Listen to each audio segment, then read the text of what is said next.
হারাম বা সন্দেহপূর্ণ খাওয়ার সময় বিসমিল্লাহ বলে খেয়ে নিলে আর অসুবিধা থাকে না, কথাটি সত্য কিনা?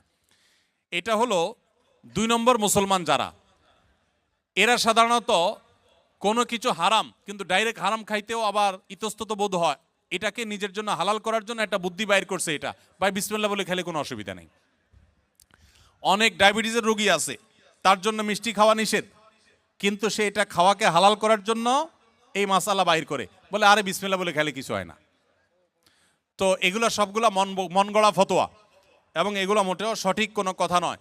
যেটা হারাম সেটা বিসমিল্লাহ বলে খাইলে শুধু হারাম হবে না, হারাম ডাবল হবে আরো। কারণ আপনি একে তো হারামে লিপ্ত হলেন, আবার আল্লাহর নাম নিয়ে সেখানে ফাইজলামতি করলেন, এক ধরনের আল্লাহর প্রতি বিদ্রোহ করলেন, এক ধরনের হারামকে হালাল মনে করলেন। হারামকে হালাল মনে করলে ঈমান নিয়ে টানাটানি শুরু হবে। এই জন্য ভাই কোনো কিছু সন্দেহপূর্ণ মনে হলে ওটা অ্যাভয়েড করতে হবে এবং হালার দিকে যেতে হবে। নবী সাল্লাল্লাহু আলাইহি সাল্লাম বলেছেন, দা মা ইউরিবুকা ইলা মা লা ইউরিবুক, তোমার যেটা সন্দেহ হয় ওটা বাদ দিয়ে যেটা সন্দেহ হয় না সেই জায়গায় তোমাকে যেতে হবে।